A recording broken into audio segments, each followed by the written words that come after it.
Yes, आप सबों को मसीह यीशु में प्रेमी सलाम। प्रभु यीशु पिता आप सबों को बहुत आशीषित करें, क्योंकि आप निरंतर सृष्टिकर्ता परमेश्वर पिता की इस बातों को सुनते हैं और परमेश्वर पिता की आप इबादत कर रहे हैं। प्रभु का धन्यवाद। निरंतर परमेश्वर पिता उन लोगों को आशीषित करते हैं जो उसकी आराधना अपने पूरे मन से, पूरे जीव से, सारे बुद्धि से, सारी शक्ति से और संपूर्ण मन से सृष्टिकर्ता परमेश्वर पिता की जब आराधना करते हैं तो सृष्टिकर्ता परमेश्वर पिता आनंदित हो जाते हैं। मेरे प्रिय, हम अपने सृष्टिकर्ता सृजनहार परमेश्वर पिता की इबादत जब हम करते हैं, हमारे जीवन के अंदर वो अपनी आशीषों को, हमारे जीवन के अंदर वो अपने शांति को, हमारे जीवन के अंदर वो अपनी खुशियों को, वो हमारे जीवन के अंदर हर एक कामों को वो सफल करता है और बंधने टूटती है, गिरती है। जैसे हालेलुया, पौलुस और सिलास जब बंदी गृह के अंदर थे, लेकिन जब वो आत्मिक गीतों को गा रहे थे, प्रार्थना कर रहे थे मध्य रात्रि के अंदर, और परमेश्वर पिता मध्य रात्रि के अंदर ऐसा भूकंप सा हुआ और जंजीरें टूट गए और सारे जेल के सारे दरवाजे खुल गए। हालेलुया, प्रार्थना में, आराधना में सामर्थ्य है। धन्यवाद देते प्रभु जी, जब खुदावन आपने जो हमारे लिए भलाई किया है उनको हम याद करते हुए निरंतर आपको हम धन्यवाद करते रहे। आज खुदावन चाहे कैसी भी परिस्थितियां क्यों ना आए, चाहे कैसी भी पिता परमेश्वर हालेलुया घड़ी क्यों ना हो, लेकिन हर समय, हर घड़ी, हर पल प्रभु यीशु आपको हम धन्यवाद देते रहे प्रभु जी। इसलिए प्रभु जी हम आपके हाथों में हमारे जीवन को सौंपते हैं और धन्यवाद की भेंट आपके चरणों में हम लेकर के आते हैं। स्तुति रूपी बलिदान प्रभु आपके चरणों में हम लेकर के आते हैं। यीशु के नाम से इस प्रार्थना को मांगते हैं, आमीन आमीन। हालेलुया। गीतकार कहता है, धन्यवाद ले लो प्रभु, प्रशंसा तुम ही ले लो। मेरे प्रियो, प्रशंसा केवल यीशु पिता का है, धन्यवाद केवल यीशु पिता की है, स्तुति केवल यीशु पिता की है, क्योंकि यीशु मसीह कहता है मैं अपनी महिमा दूसरों को नहीं दूंगा। इसलिए हम लोग चाहे कैसा भी समय है, लेकिन हम धन्यवाद अपने पिता को देंगे, क्योंकि अभी तक हम जिंदे हैं। ये सबसे बड़ा अनुग्रह प्रभु का है। यस,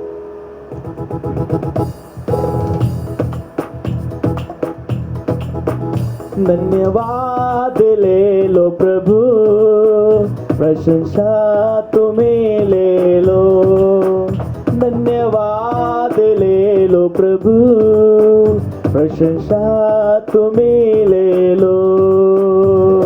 नहीं भूलूंगा प्रभु तेरे प्रेम को, जो मैंने पाया मुक्ति का दान। नहीं भूलूंगा प्रभु तेरे प्रेम को, जो मैंने पाया मुक्ति का दान। रख लो प्रभु अपने चरणों में, रख लो प्रभु अपने चरणों में, कुछ भी नहीं सिवा अपनी जान। धन्यवाद ले लो प्रभु, प्रशंसा तुम्हें ले लो। और धन्यवाद ले लो प्रभु, प्रशंसा तुम्हें ले लो। मंगलमय प्रभु तू है, करुणामय यीशु तू है। मंगलमय प्रभु तू है, करुणामय यीशु तू है। जो भी पाया जीवन में मैंने, जो भी पाया जीवन में मैंने, ये सब है प्रभु तेरी करुणा। धन्यवाद ले लो प्रभु, प्रशंसा तुम्हें ले लो। ओ धन्यवाद ले लो प्रभु, प्रशंसा तुम्हें ले लो।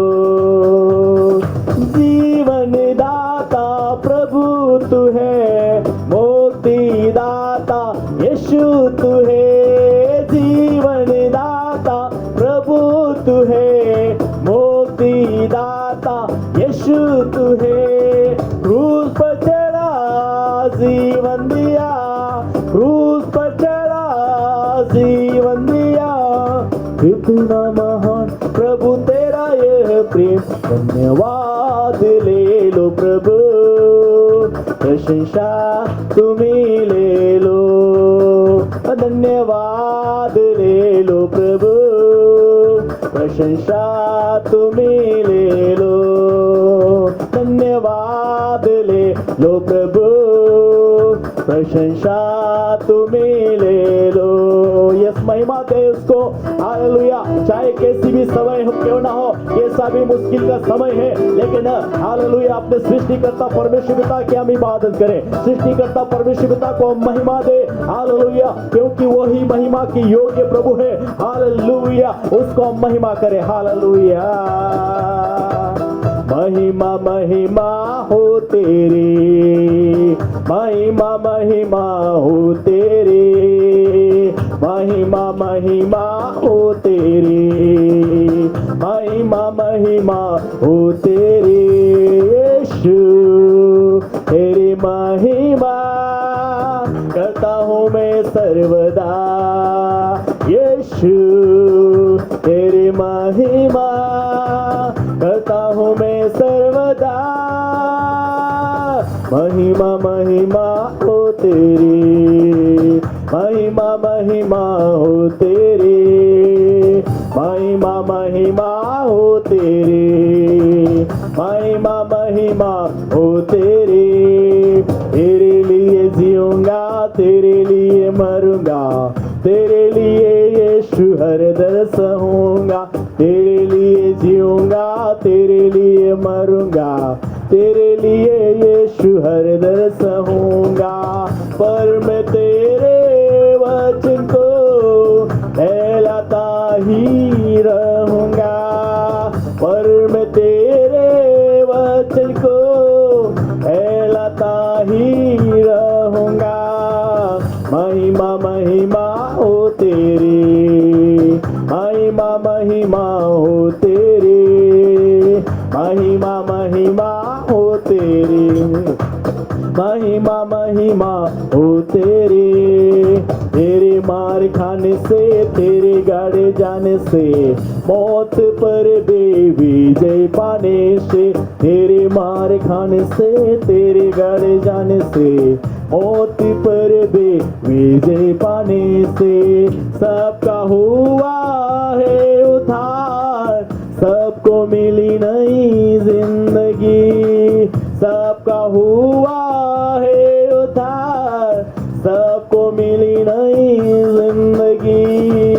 महिमा महिमा हो तेरी, महिमा महिमा हो तेरी, महिमा महिमा हो तेरी, महिमा महिमा हो तेरी। ओ हालेलुया, यस हालेलुया। महिमा उसको, आराधना उसको, चाहे कैसा भी परिस्थिति क्यों ना हमारे जीवन के अंदर, लेकिन यीशु प्रभु जो राजाओं का राजा है, यीशु प्रभु जो प्रभुओं का प्रभु है, उसको हम इबादत करें, हालेलुया। यीशु यीशु मेरा प्रभु, शांति दाता उद्धार के तू, मेरा घर छुपने का स्थान। यीशु यीशु मेरा प्रभु, शांति दाता उद्धार के तू, मेरा घर छुपने का स्थान, मेरा घर छुपने का स्थान। राजाओं का राजा मेरे दिल में आया, बदला मुझको, दिया जीवन नया। राजाओं का राजा मेरे दिल में आया, बदला मुझको, दिया जीवन नया। मेरे सारे पाप को धो दिया, मेरे सारे पाप को धो दिया अपने खून से। यीशु यीशु मेरा प्रभु, शांति दाता उद्धार के तो, मेरा घर छुपने का। जीसस, you are holy, मेरा छुपने का स्थान, मेरा गढ़, मेरी चट्टान मेरा यीशु है। क्यों ना अपने हाथों को उठाकर उस यीशु के लिए कहें, डैडी तू मेरी चट्टान है, तू मेरी ढाल है, तू मेरा अगुवाई करने वाला है, तू मेरा मार्गदर्शक है, तू मेरा सहारा है। मेरे हर एक एक मोड़ पर मेरा यीशु मेरा सहारा, मेरा साथी है। इसलिए इस समय में सबसे अच्छा, सबसे सुंदर, सबसे करीब रहने वाला शक्ति आत्मा और यीशु पिता और परमेश्वर पिता हमारे जीवन के अंदर आ जाए। धन्यवाद प्रभु यीशु, आदर आपको, महिमा आपको, बड़ाई आपको, तारीफ आपको डैडी। और आपके लोग जो खुदावन निरंतर आपके दास लोग आपके वचन को लेकर के आ रहे हैं, इन जीवित वचनों को प्रभु जब लोग आपके सुनते हैं तब आपके लोगों के अंदर आपके प्रति भय और डर आने पाए, ताकि आपके जैसे आप जो बोलते हैं वैसे जीवन जी सके और उसके अनुसार अपना कार्य कर सके। हम प्रार्थना करते हैं यीशु के नाम से इस प्रार्थना को मांगते हैं, आमीन। Hallelujah, hallelujah. अपने हाथों को उठाकर मेरे प्रियो, प्रभु का कुछ देर आपने धन्यवाद किया है, पुनः एक बार आप धन्यवाद करें। Thank you Jesus. आज की संध्या के लिए प्रभु मैं आपको धन्यवाद देता हूं। प्रभु आपका वचन जो लोगों के हृदयों में जा रहा है, आपका वचन जो आपके आत्मा के द्वारा लोगों के हृदयों को कायल करने जा रहा है, बदलने जा रहा है, उसके लिए मैं आपको धन्यवाद देता हूं। पवित्र आत्मा आपकी मधुर उपस्थिति को मैं मांगता हूं हर एक घरों के अंदर इस वचन को सुनते समय और इस वचन के अनुसार मध्याह्न करते समय प्रभु लगातार अलौकिक सामर्थ प्रभु आपकी खुदाबंद उंडेली जाए, हर एक बंधन लोगों के आपके वचन के द्वारा टूटने पाए। धन्यवाद प्रभु, क्योंकि जो बातें आज हम सीखने जा रहे हैं वह अनोखी है प्रभु, और लोगों के हृदयों को दृढ़ कर सकती है, और यीशु मसीह के आगमन के लिए उनको वचन के द्वारा स्थिर कर सकती है। इसके लिए मैं धन्यवाद करता हूं प्रभु, यीशु के नाम से दुआ मांगता हूं, आमीन। मेरे प्रियो, आज की शाम में पुनः एक बार मैं आपका स्वागत करता हूं इस अध्ययन माला में। हम बाइबल के विभिन्न तरीकों पर अध्ययन कर रहे हैं कि कैसे हम अध्ययन करें, और कई तरीके हम पिछले 15 भागों के अंदर आपको सिखा चुके हैं। हमें खुशी है इस बात की, पवित्र आत्मा ने हमको इस बारे में बोलने के लिए सिखाया, ताकि हम आपको वे बातें जो बाइबल स्कूल्स में, बाइबल कॉलेजेस में सिखाई जाती है, वह बातें आपको दे सके। आज इस शाम के वक्त में मैं बाइबल्स के बारे में आपको कुछ बातें जो बताना चाहता हूं, यदि आप ध्यान से उन्हें सुने और नोट कर लें तो निश्चित रूप में आपके आत्मिक जीवन के अंदर प्रभु का अद्भुत कार्य बढ़ता जाएगा। बाइबल जो शब्द है यह बिब्लिया शब्द से आता है, जिसका अर्थ है पुस्तकें। बिब्लिया, बिब्लिया शब्द का अर्थ है पुस्तकों का संग्रह है। जैसे उत्पत्ति, निर्गमन, लेवी व्यवस्था, गिनती, ऐसे 66 पुस्तकें बाइबल के अंदर में रखी गई है, और ये 66 पुस्तकें मिलकर बाइबल कहलाती है। इसीलिए इसको बाइबल बोलते हैं, और बाइबल का अर्थ है पुस्तकों का संग्रह। एक बात जो जानना बहुत जरूरी है बाइबल के विषय में, वो ये है कि बाइबल हर उम्र के व्यक्ति के लिए है। बुजुर्ग है उसके लिए भी है, जो जवान है उसके लिए भी है, जो कुंवारियां है, कुमार है उनके लिए भी है, जो विवाहित है उनके लिए भी है, जो अविवाहित है उनके लिए भी है। फिर हम बात करें जो धनी है उनके लिए भी है, जो गरीब है उनके लिए भी है, जो अनपढ़ है उनके लिए भी है, और जो पढ़े लिखे हैं उनके लिए भी है। बाइबल एक अनोखी पुस्तक है। यह दार्शनिक पुस्तक नहीं है, यह किसी व्यक्ति के मन की कल्पनाओं पर गढ़े जाकर लिखी नहीं गई है। इसका जो लेखक है वास्तविक रूप में वो पवित्र आत्मा है। जी, आपने सही सुना। हर एक भाई और बहन आप इसको ध्यान से सुने। पवित्र आत्मा इस पुस्तक का लेखक है। पवित्र आत्मा ने ही प्रेरणा दिया है।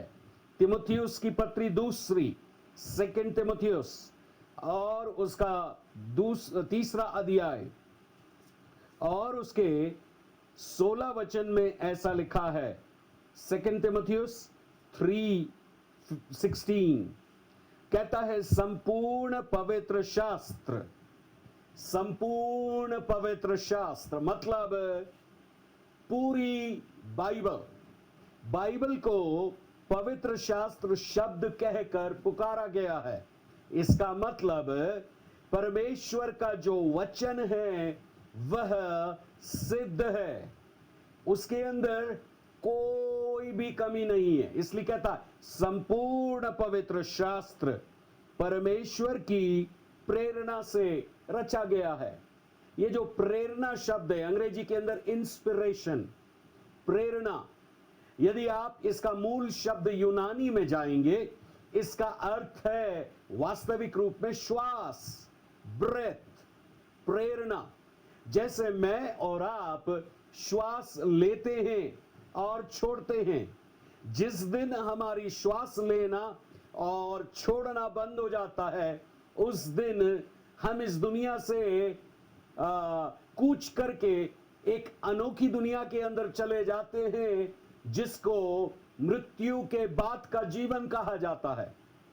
इसका मतलब परमेश्वर की श्वास परमेश्वर का वचन है। तो इसको हम ऐसा समझे, संपूर्ण पवित्र शास्त्र परमेश्वर की श्वास से रचा गया है। अच्छा, तो ये पहला भाग आपको ये सिखा रहा है, हर एक उत्पत्ति 1:1 से लेकर प्रकाशित वाक्य 22 अध्याय की आखिरी आयत तक आप जितना भी बाइबल को पढ़ते हैं, किसी भी भाषा में पढ़ते हैं, क्योंकि बाइबल ही ऐसी अनोखी पुस्तक है जो जोहन्स गुटनबर्ग के द्वारा सबसे पहले प्रिंटिंग प्रेस जब चालू हुई थी, सबसे पहली पुस्तक जिसको दुनिया में छापा गया वो बाइबल है। हालेलुया। और ये बाइबल वर्तमान में कम से कम 3.5 लगभग 1000 से ज्यादा भाषाओं में प्रिंट होती है और करीब 30 करोड़ से ज्यादा लोग इसको देश में विदेश के अंदर नया नियम पुराना नियम पढ़ते हैं और ये नए लोग हैं। तो बाइबल परमेश्वर के आत्मा के प्रेरणा से लिखी गई। मैं आपका ध्यान यहां से इस वचन को आधा छोड़कर ये कैसे लिखी गई इसके ऊपर आपको ले जाना चाहता हूं। हम पढ़ेंगे दूसरा पत्रस, उसका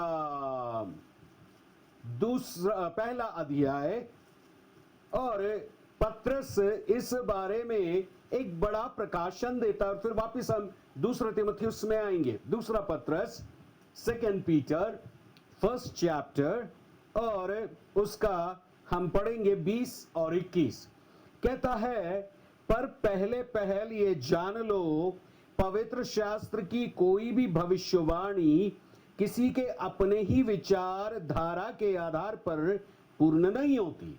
तो ये भविष्यवाणी की बात कर रहा है। यदि आप पद 16 से पढ़ेंगे तो पत्रस बात कर रहा है, दूसरा पत्रस पहले अध्याय 16 से, कि यीशु मसीह का उस रूपांतर के पहाड़ के ऊपर चेलों ने जब दर्शन किया, वह मनगढ़ंत कहानी नहीं थी, लेकिन वो वास्तविक महिमा को जो जिसमें यीशु रहता था, पल भर के लिए, कुछ घंटों के लिए, रात्रि के समय जब यीशु पहाड़ पर प्रार्थना कर रहे थे, पतरस, यूहन्ना और याकूब उनके साथ में थे, वहां उन्होंने वास्तविक रूप में प्रभु का दर्शन किया कि प्रभु वास्तविक रूप में कितने महिमा से भरे हुए। उसको बोलने के बाद में वो कहता है कि इन बातों के पीछे प्रभु यीशु मसीह के जीवन में भविष्यवक्ताओं ने बहुत सारी बातें लिखी, और इसलिए वो 20वें वचन में कहता है, कोई भी भविष्यवाणी जो किसी भविष्यवक्ता के द्वारा की गई है, उसकी अपनी विचारधारा नहीं है। इसका मतलब बाइबल के अंदर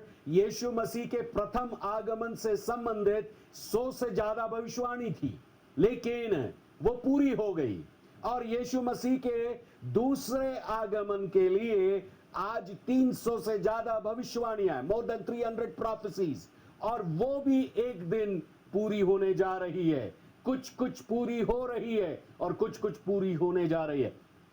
तो 21वां वचन कहता है, 2 Peter 1st chapter and 25th verse कहता है, क्योंकि कोई भी भविष्यवाणी मनुष्य की इच्छा से कभी नहीं हुई। बिल्कुल ठीक है। इसलिए तो हम आपसे कह रहे थे कि हर संपूर्ण पवित्र शास्त्र परमेश्वर की प्रेरणा से रचा है, जो 2 तिमोथी 3 अध्याय 16 वचन में हमने पढ़ा है। ठीक है।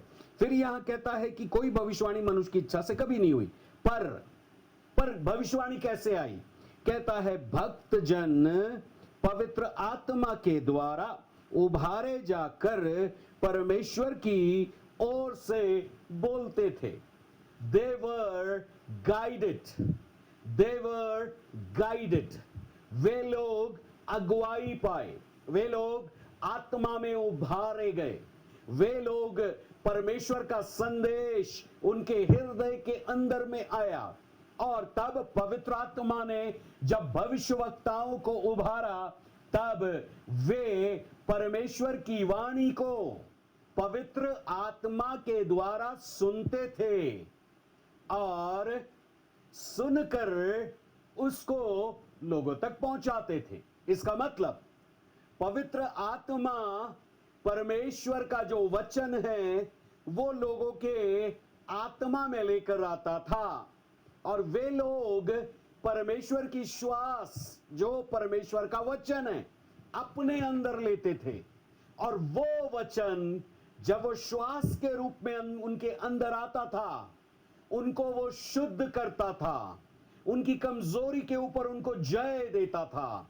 वो वचन जब वो ले लेते थे, वो वचन जब वे बोलते थे, तो वो जो जिस व्यक्ति के पास आया उसको शुद्ध किया, वो वचन के द्वारा बोलने पर और लोग भी शुद्ध किए जाते थे। Hallelujah, hallelujah. अब देखिए, उदाहरण के लिए यीशु मसीह की सेवकाई में यीशु मसीह ने बहुत सारे लोगों से बात किया, विशेषकर कोढ़ी लोगों के लिए मैं बात करूं तो मरकुस 1 अध्याय के अंदर एक कोढ़ी है।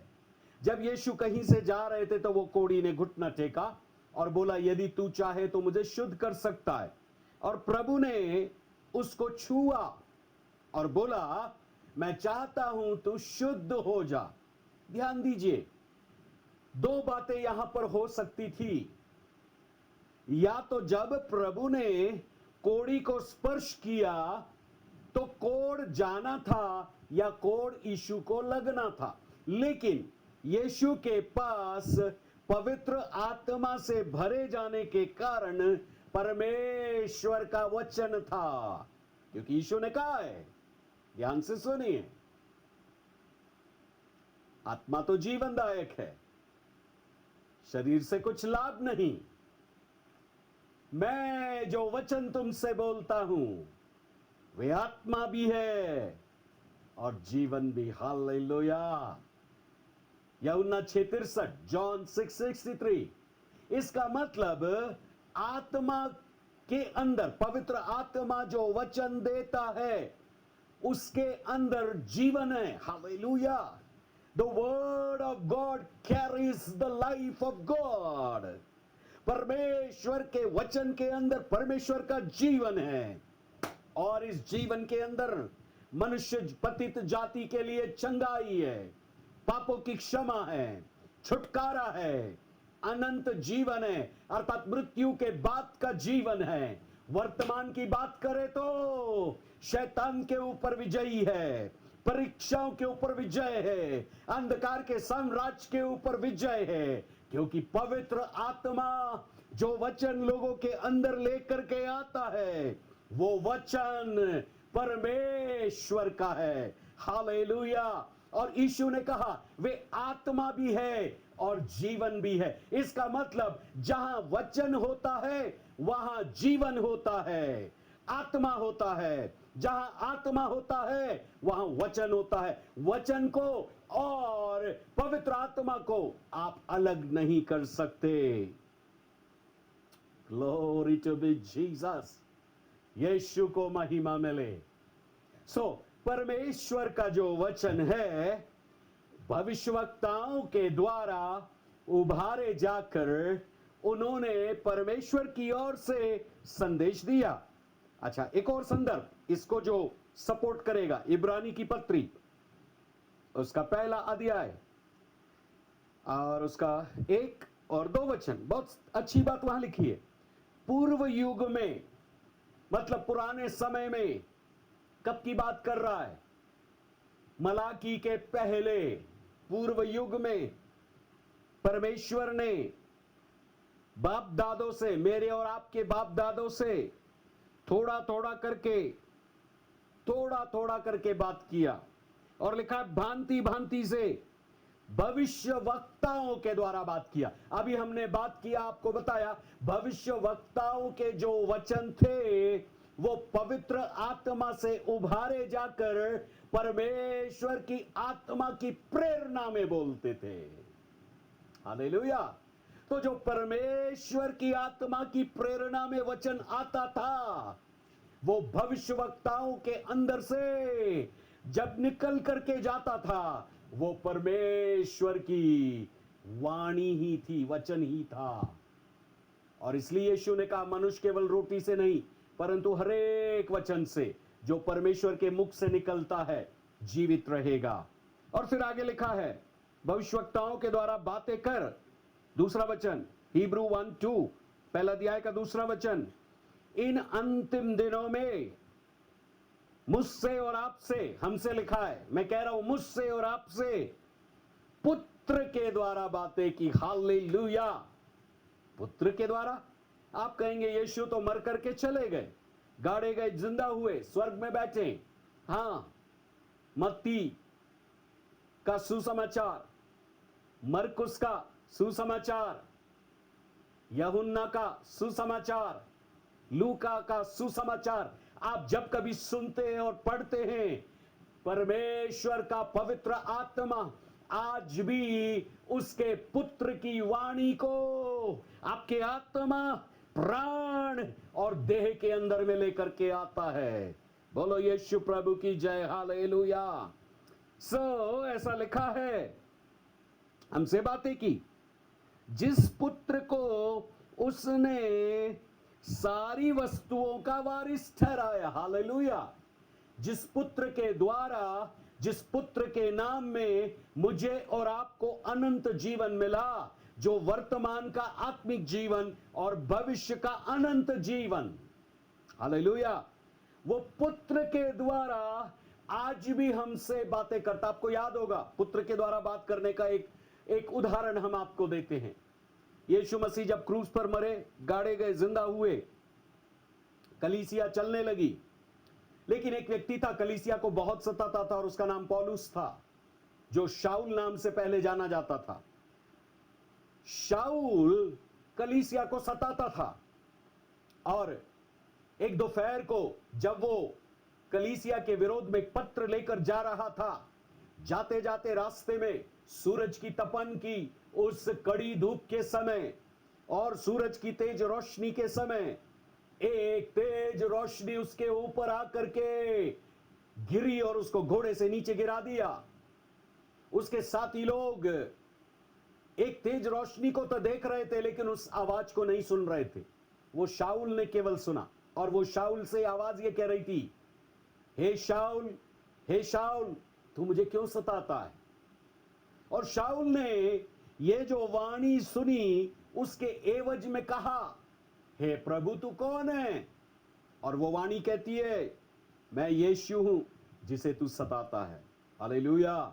इसलिए तो इब्रानी पहला अध्याय और उसके दूसरे वचन में लिखा है, वो पुत्र के द्वारा इन अंत के दिनों में बात करता है। हालेलुया। ये 100% सही है। पवित्र आत्मा जब भी आपसे बात करता है वो पुत्र की वाणी को लेकर आपसे बात करता है। और जब कभी आप परमेश्वर का वचन सुनते हैं या पढ़ते हैं, आप पुत्र की आवाज को सुनते हैं और पवित्र आत्मा पुत्र की आवाज आपकी आत्मा में लेकर के आता है। Hallelujah, hallelujah. इसका मतलब है परमेश्वर का वचन जो है वह आज भी जीवित वचन है। It's a living word, it's a living word. ये जीवित वचन है, इसके अंदर जीवन है। ये लोगों को बिगाड़ता नहीं है, परंतु ये सुधारता है। ये लोगों को नई दिशा देता है वचन।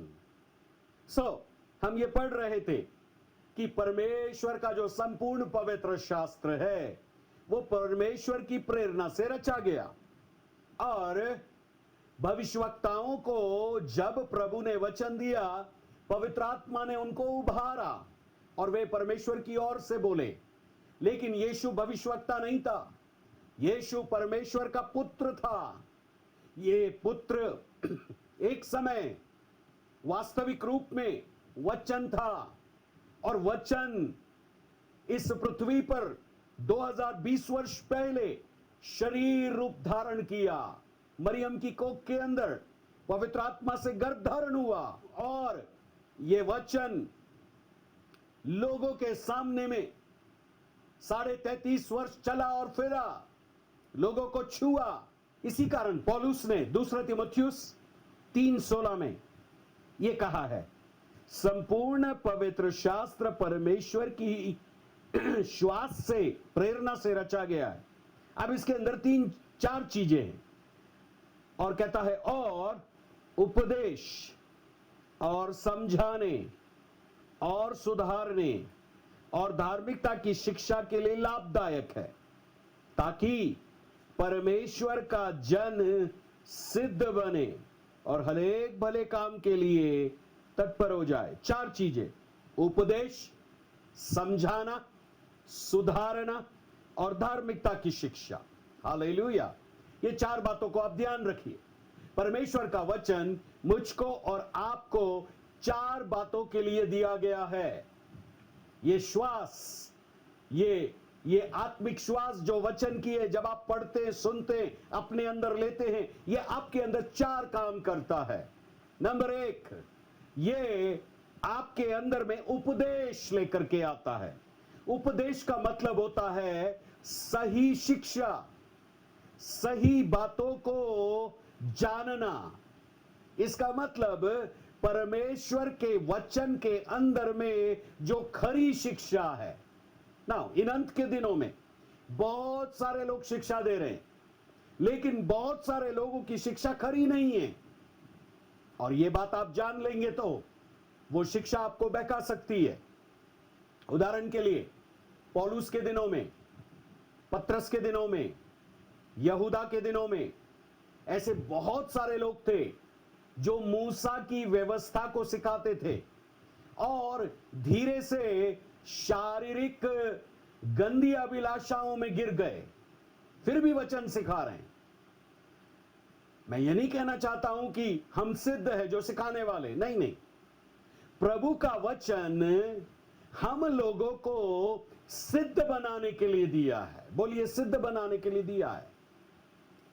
मुझे perfect man just like Jesus, Yishu मसीह जैसा एक परफेक्ट व्यक्ति मुझे बनाने के लिए वचन दिया है, और ना केवल ये वचन मुझे परफेक्ट करेगा, सिद्ध करेगा, लेकिन ये वचन मुझे भले कामों में अगुवाई देगा, बुरे कामों में नहीं। यदि मैं बुरे कामों में गिरता हूं, बुरे काम वचन पढ़ने के बाद करता हूं, बुरे काम वचन और सुनने के बाद करता हूं, बुरे कामों के अंदर जो पुरानी आदतें मेरी है उसके अंदर मैं वापस बार बार गिरता हूं, तो ध्यान देना, ये वचन मेरे अंदर आधा काम कर रहा है, 50% ओनली। मान लेते हैं आपके पास एक मोटर बाइक है, इस मोटर बाइक को आप चला रहे हैं और आप बारिश के समय इसको चला रहे हैं। जब तक कि टैंक के अंदर पेट्रोल है, मोटर बाइक आपकी कहीं बंद नहीं होगी। कभी कभी बारिश के दिनों में टैंक के अंदर पानी चला जाता है, तब ये जो मोटर बाइक है रुकती और हिलोरे लेती और फिर चालू होती और फिर आवाज करती गड़गड़ करके और फिर रुक जाती। क्यों? क्योंकि जो उसको पेट्रोल रूपी ईंधन चाहिए, जिससे उसका जो कार्बोरेटर है वो पेट्रोल के द्वारा एनर्जी या ताकत में परिवर्तित करे और वो ताकत मोटर बाइक के पहियों को चला सके, वो नहीं हो पा रहा है। हम में से कुछ लोगों के साथ भी ऐसा ही है। कई लोग प्रभु के साथ चल रहे हैं लेकिन अपनी पुरानी आदतों पर जय नहीं पा रहे। मैं आपको उदाहरण दूंगा, तब मैं वापस इसी जगह आऊंगा तीमुथियुस की पत्री में। देखिए आप, मैं यहूदा की पत्री पिछले दिनों में पढ़ रहा था। परमेश्वर का आत्मा मुझे कई लोगों के बारे में जो यहूदा के समय थे, यहूदा यीशु मसीह का भाई था। देखिए आप क्या कहता है तीसरे वचन में, यहूदा की पत्री उसका पहला अध्याय का तीसरा वचन।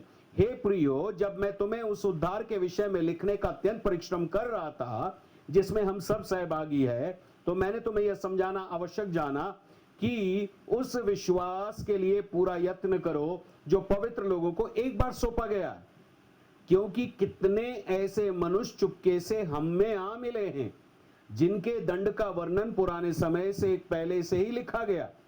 ये भक्तिहीन है, हमारे परमेश्वर के अनुग्रह को लुचपन अर्थात अश्लीलता, अश्लीलता का मतलब इश्क, और साधारण शब्दों में कहें तो ये लोग अपने मोबाइल्स के द्वारा आदमी औरतों को और औरतें आदमी को, लड़के लड़कियों को और लड़कियां लड़कों को प्रेम के संदेश भेजते हैं, और कई लोग विवाहित इस पाप के अंदर में गिर जाते हैं। यही अश्लीलता। कई ब्लू फिल्म में लोग चुपके चुपके देखते हैं, यही अश्लीलता।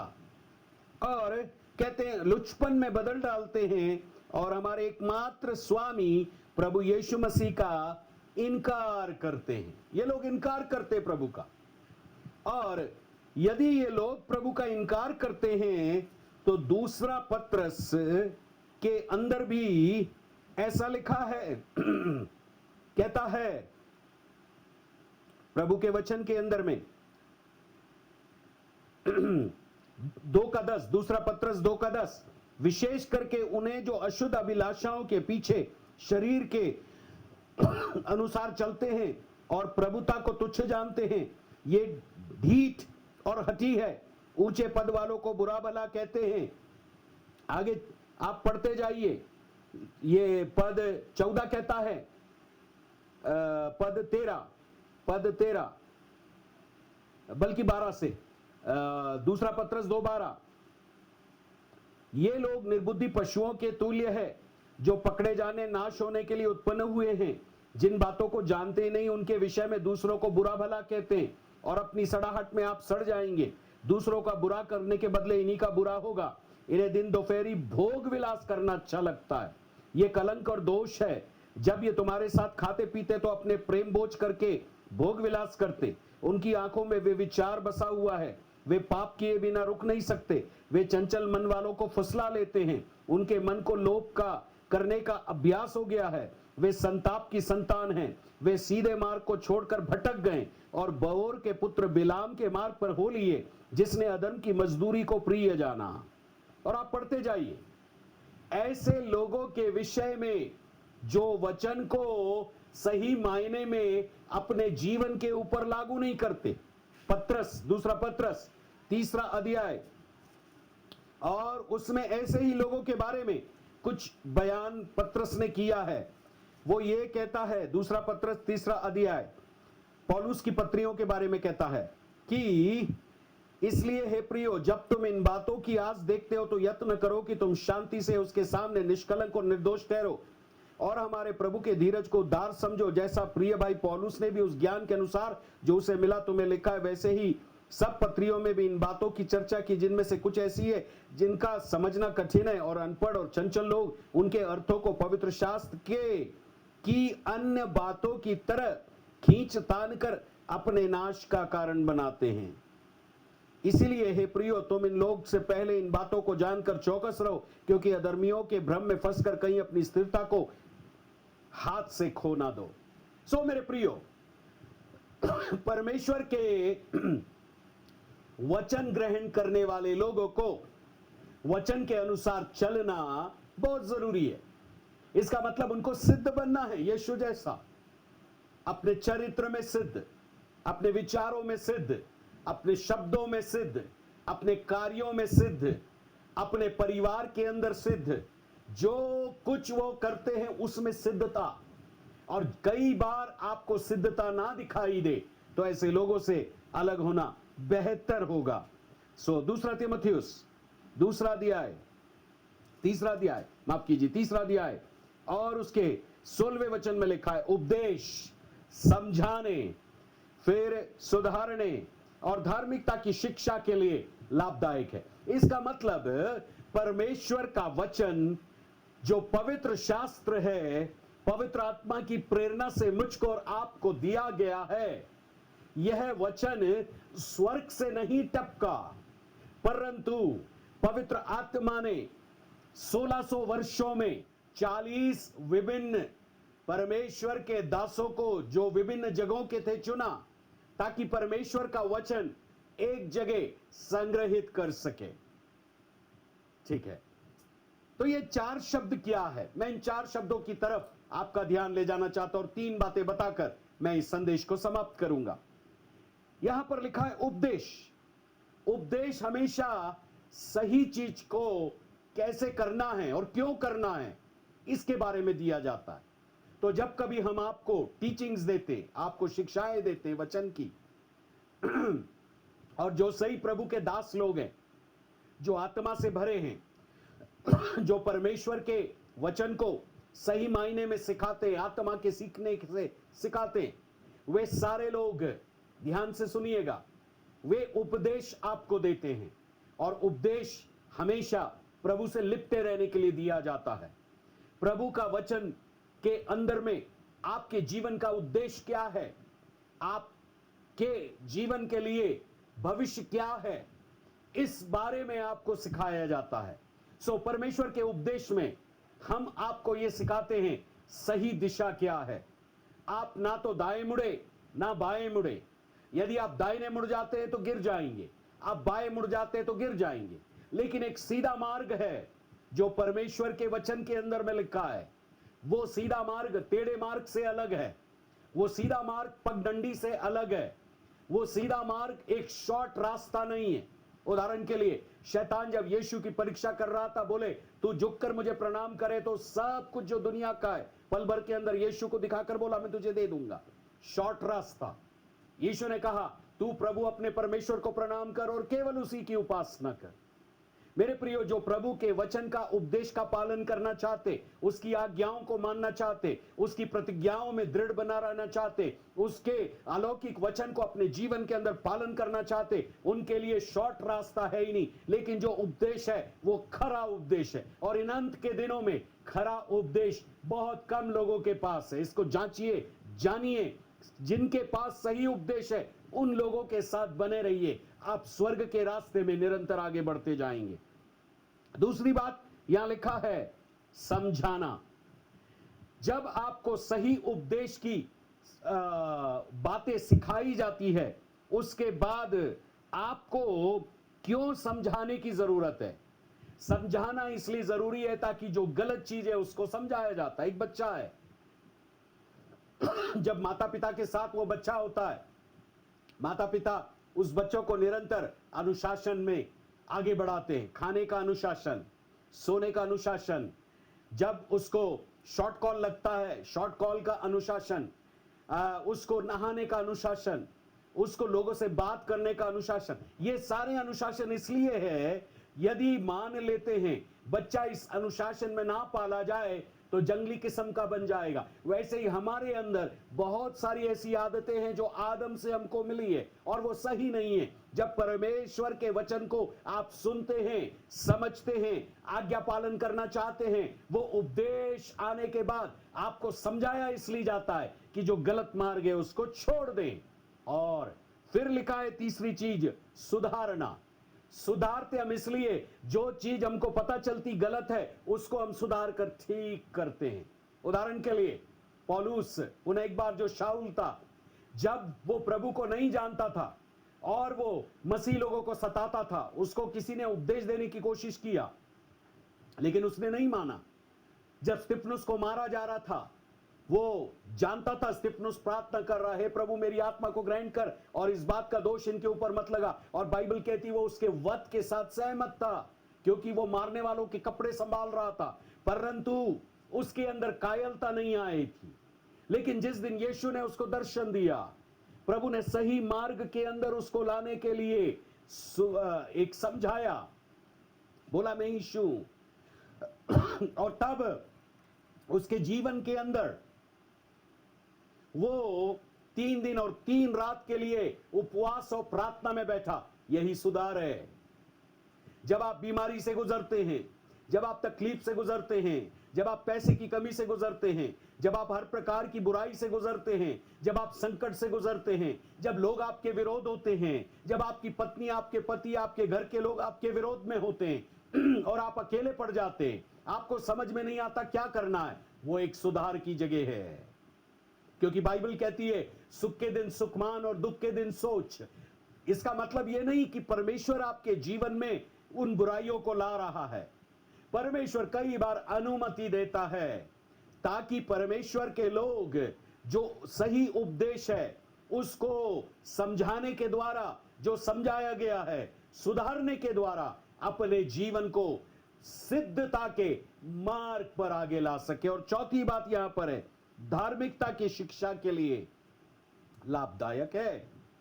यह धार्मिकता की शिक्षा क्यों जरूरी है? आप देखिए, जब यूहन्ना इस दुनिया में आया था, मत्ती 21 अध्याय हम पढ़ रहे हैं 28 से। तुम क्या सोचते हो? किसी मनुष्य के 2 पुत्र थे। उसने पहले के पास आकर कहा, हे पुत्र, आज दाख की बारी में जाकर काम कर। उसने उत्तर दिया, मैं नहीं जाऊंगा, परंतु बाद में पछता कर गया। फिर पिता ने दूसरे से पास आकर कहा, उसने उत्तर दिया, जी मैं जाता हूं, परंतु नहीं गया। इन्हीं दोनों में से किसने पिता की इच्छा पूरी की? उन्होंने कहा, पहले ने।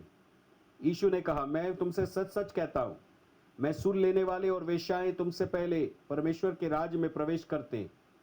क्योंकि यूहन्ना धार्मिकता का मार्ग दर्शाते हुए तुम्हारे पास आया और तुमने उसका विश्वास न किया, पर मैं सुन लेने वाले और वेश्याओं ने उसका विश्वास किया, और तुम यह देखकर बाद में भी ना पछताए कि उसका विश्वास कर लेते। सो तीमुथियुस के अनुसार और मत्ती 21 अध्याय के अनुसार यूहन्ना धार्मिकता के मार्ग में लोगों को सिखाने के लिए आया, पश्चाताप करो क्योंकि परमेश्वर का राज निकट आ गया है। अब मैं सुन लेने वालों ने और वेश्याओं ने मन फिराया, प्रभु के पास आए, यूहन्ना का बपतिस्मा उन्होंने लिया और उन्होंने परमेश्वर को सच्चा मान लिया। लेकिन फरीसी शास्त्री लोगों ने नहीं किया। मेरे प्रियो, ये धार्मिकता की शिक्षा वह शिक्षा है जो आप जब उपदेश सुनते हैं और उसके बाद आप समझाए जाते हैं, चीजों को सुधारते हैं, तब आपको सही ट्रैक पर परमेश्वर के साथ रिश्ता और मनुष्यों के साथ रिश्ता कैसे रखना है, यह परमेश्वर के वचन की धार्मिकता की शिक्षा है। जो लोग परमेश्वर के साथ सही रिश्ते में होते हैं, वे लोग अपनी पत्नी, अपने पति, अपने बच्चों, अपने रिश्तेदारों, अपनी कलीसिया, अपने पहचान वाले लोगों के साथ सही संबंध में चल पाते हैं। तो धार्मिकता का मार्ग की शुरुआत पश्चाताप से होती है, लेकिन धार्मिकता के मार्ग का निरंतर आगे बढ़ना, हर दिन एक विश्वासी प्रभु की इच्छा को पहचानता है, वचन पढ़ने के द्वारा, सुनने के द्वारा, अध्ययन करने के द्वारा, ध्यान करने के द्वारा, अपनी आदतों को बदलने के द्वारा, और अपने आप को धार्मिकता के मार्ग में वो डाल देता है। जब ये 4 चीजें आपके जीवन में आती है, तब सबसे पहला गुण जो परमेश्वर के वचन का आपके अंदर कार्य करता है, वो है परमेश्वर का जो वचन है वह अपरिवर्तनशील है। हाँ, सच कह रहा हूं मैं, इट इज अनचेंजिंग वर्ड, अपरिवर्तनशील। यूहन्ना 10 अध्याय 35 वचन के अंदर यीशु मसीह ने ऐसा कहा। यूहन्ना 10 अध्याय और 35 वचन कहा, यदि उसने उन्हें ईश्वर कहा जिनके पास परमेश्वर का वचन पहुंचा, और पवित्र शास्त्र की बात असत्य नहीं हो सकती। यदि आज आप मेरा वचन सुन रहे और आप यीशु पर विश्वास करते हैं कि वो आपके लिए क्रूस पर मारा गया, आपके लिए गाड़ा गया, आपके लिए जी उठा, और आप उसको अपना प्रभु करके स्वीकार कर लेते हैं, अन्य चीजों को त्याग कर केवल मात्र यीशु के पीछे चलते हैं, ध्यान दीजिएगा, यह बात आपके जीवन के लिए, क्योंकि परमेश्वर का वचन आपके पास पहुंचा तो आप परमेश्वर के बेटे बन जाते हैं। और तब वहां बाइबल में लिखा है कि पवित्र शास्त्र की बात असत्य नहीं हो सकती। आप परमेश्वर के बेटे और बेटी बनकर के जिएंगे, और परमेश्वर के वचन के अंदर में जो स्वभाव है, वो परमेश्वर कभी भी झूठ नहीं बोलता है। परमेश्वर के वचन के अंदर जो लिख दिया गया है वो सत्य है, उसके अंदर कुछ भी असत्य नहीं, अपरिवर्तनीय है। इसलिए मेरे और आपके परमेश्वर के विषय में ऐसा लिखा है, मलाकी 3:6 कहता है, मैं यहोवा कभी नहीं बदलता। I the Lord Jehovah God do not change। इब्रानी 13:8 कहता है, यीशु मसीह कल, आज और युगानुयुग एक सा है। क्यों ऐसा कहता है? क्योंकि वो यीशु भी कभी नहीं बदलता। तो जो परमेश्वर कभी नहीं बदलता, जो यीशु कभी नहीं बदलता, और वो पवित्र आत्मा भी कभी नहीं बदलता, वो ये कहता है कि मेरा वचन भी कभी नहीं असत्य होता है। मैं झूठ नहीं बोलता हूं, परमेश्वर कहता है वचन के अंदर में। मैं मनुष्य नहीं कि झूठ बोलूं। तो परमेश्वर के वचन के अंदर में एक स्वभाव है, और उस स्वभाव का नाम ना बदलने वाला वचन है। लेकिन बहुत सारे लोग इस ना बदलने वाले वचन को कुछ चीजों के अंदर में, वास्तविकता में बढ़ा देते या घटा देते। जैसे मूसा ने जब व्यवस्था दिया, व्यवस्था विवरण ड्यूटरनॉमी चैप्टर 4, व्यवस्था विवरण 4 अध्याय और 2 वचन क्या कहता, देखिए, जो आज्ञा मैं तुमको सुनाता हूं उसमें ना तो कुछ बढ़ाना ना कुछ घटाना।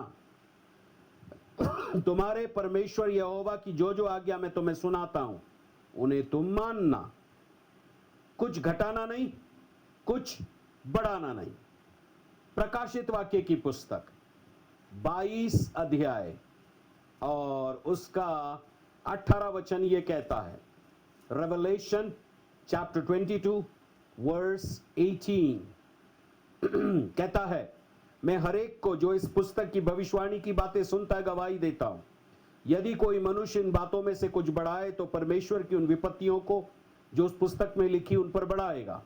यदि भविष्यवाणी की पुस्तक में से कुछ बातों को निकाल डाले तो परमेश्वर के जीवन के वृक्ष और पवित्र नगर में से जिसका वर्णन इस पुस्तक में लिखा है उसका भाग निकाल देगा।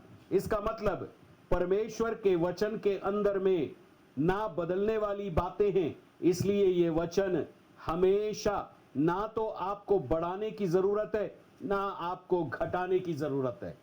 जब आप इसको बढ़ाते हैं तो आप अपने खुद के लिए समस्याएं पैदा करते हैं, और जब आप इसको घटाते हैं तब अपने खुद के लिए आप समस्या पैदा करते हैं। नीति वचन प्रोवर्ब चैप्टर 30 अध्याय और 6वां वचन, उसके वचनों में कुछ मत बढ़ा, ऐसा ना हो कि वह तुझको डांटे और तू झूठा ठहरे।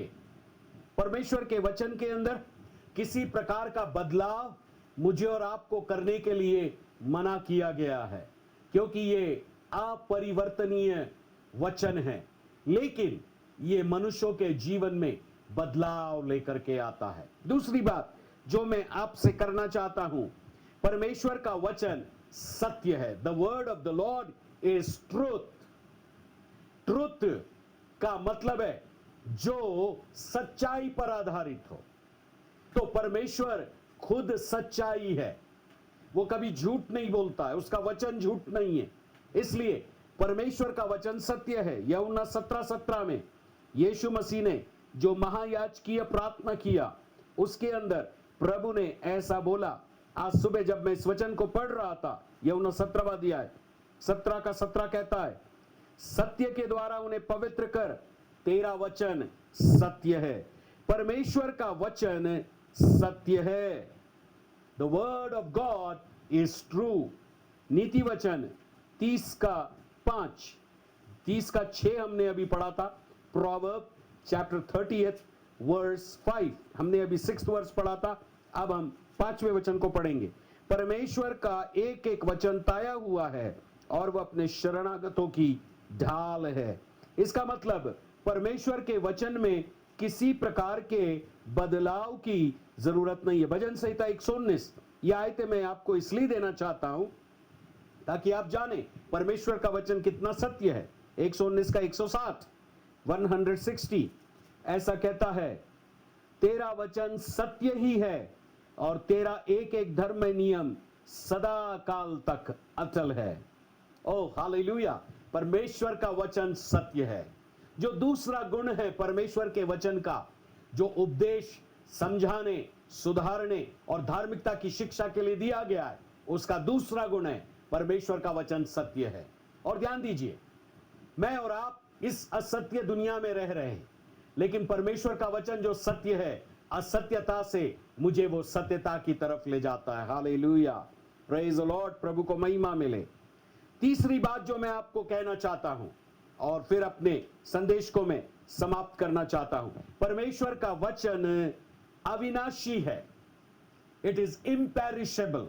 पहला पत्रस, मुझे और आपको जो उद्धार मिला है वह अविनाशी वचन से मिला है। पहला पत्रस 1:23, क्योंकि तुमने नाशवान नहीं पर अविनाशी बीज से परमेश्वर के जीवते और सत्य सदा ठहरने वाले वचन के द्वारा नया जन्म पाया है। परमेश्वर का वचन अविनाशी बीज है। It is imperishable seed. आपके और मेरे जीवन के अंदर एक दिन पाप का बीज आया था, जिसके चलते हम पापी हो गए। लेकिन अब जब ये वचन हम सुनते हैं और यीशु को प्रभु करके ग्रहण करते हैं, तो ये वचन हमारे अंदर एक नया स्वभाव लेकर के आता है, क्योंकि ये अविनाशी वचन है। ये कभी भी नष्ट ना होने वाला वचन है और इसके अंदर में वास्तविकता में कभी ना टलने वाला भी नहीं है। ये यीशु ने कहा, आकाश और पृथ्वी टल जाएंगी परंतु मेरा वचन कभी ना टलेगा। यशायाह ने कहा, घास सूख जाती है। मनुष्य की आयु के बारे में बात करता है। एक मनुष्य आएगा, दूसरा चला जाएगा। घास सूख जाती है, फूल मुरझा जाता है, परंतु परमेश्वर का वचन युगानुयुग स्थिर रहेगा। तो मेरे और आपका परमेश्वर जो है वह अटल वचन, सत्य वचन और वास्तविकता में अपरिवर्तनीय वचन के आधार पर मुझको और आपको उद्धार के अनुभव में देकर स्वर्ग का जाने के लिए, स्वर्ग ले जाने के लिए तैयार कर रहा है। इस तैयारी के अंदर आपका क्या काम है? आपको एक सिद्ध मनुष्य बनने की जरूरत है और भले कामों को करने की जरूरत है। और ये केवल होगा परमेश्वर के वचन को प्यार करने से। जब आप इस वचन को प्यार करेंगे, इसको पढ़ेंगे, इसको समझेंगे, इसके अनुसार अपने जीवन के अंदर आप आदतों को बदलने के लिए प्रभु से प्रार्थना करेंगे, पुकारेंगे प्रभु को। निश्चित रूप में यदि प्रभु पौलुस, शाऊल जैसे आदमी को पौलुस बना सका, वो आपको भी बदल सकता। आपकी आदतों में एक परिवर्तन वो दे सकता है। और आपकी आदतें जब बदल जाएंगी, लोग आपको देखेंगे और कहेंगे, ये व्यक्ति पहले ऐसे नहीं था लेकिन अब किस प्रकार से है। आप बीमार है तो ये वचन आपको चंगा करेगा। आप दुखी है तो यह आपके मन को सांत्वना देगा। आपकी प्रार्थनाएं नहीं सुनी जा रही, आपकी प्रार्थनाओं के उत्तर कैसे मिलेंगे, ये वचन आपको सिखाएगा। प्रभु करे ये जो 3 बातें हमने आपके साथ में किया है, परमेश्वर का वचन अपरिवर्तनीय है, परमेश्वर का वचन सत्य है और परमेश्वर का वचन जो है वह वास्तविकता में वो अविनाशी है। शाश्वत है। ये वचन आपके जीवन की दिशा को बदलने पाए। और आप में से यदि कुछ लोग पाप का जीवन जी रहे हैं, तो ये आपको धार्मिकता के मार्ग में आगे बढ़ाने पाए। यही मेरी प्रार्थना है। आइए हम मिलकर प्रार्थना करेंगे। धन्यवाद प्रभु इस वचन के लिए जो आज आपने हमको दिया। हम प्रार्थना करते हैं आपका पवित्र आत्मा निरंतर आपके वचन के द्वारा हमें उबारे, बदले, नया बनाए। और प्रभु हमारे जीवन में बहुत सारी त्रुटियां हैं, पाप है, पाप की अभिलाषा है, आंखों की अभिलाषा, जीविका का घमंड है, इसमें से हमको बाहर निकाले और पिता का सच्चा प्यार हमारे हृदय के अंदर ये वचन उंडेलने पाए, ताकि आने वाले दिनों में हम कई लोगों को प्रभु आपके वचन के आधार के ऊपर परिवर्तित जीवन देते हुए प्रभु स्वर्ग के रास्ते में जाने के लिए तैयार करने पाए। धन्यवाद क्योंकि आपने हमको ये वचन दिया है और ये वचन हमारे पांव के दीपक, हमारे मार्ग के लिए उजियाला है। आपका वचन चलते समय, अगुवाई सोते समय हमसे प्रभु हमारी रक्षा और जागते समय हमसे बातें करता है। प्रभु आपका वचन हमें डांटता है, सिखाता है, समझाता है, सुधारता है और नया बनाता है। प्रभु धन्यवाद, आपका स्वभाव हमारे अंदर ये वचन लेकर के आता है। इसलिए प्रभु हमारे अंदर आपके जैसा स्वभाव लेकर के आओ, हम ये दुआ करते हैं। सुनने वाले हर एक भाई बहनों को आशीष दीजिए और आपके वचन से गहरा प्यार करना सिखाइए। प्रभु धन्यवाद, आपने दुआ को सुना है, यीशु मसीह के नाम से, आमीन।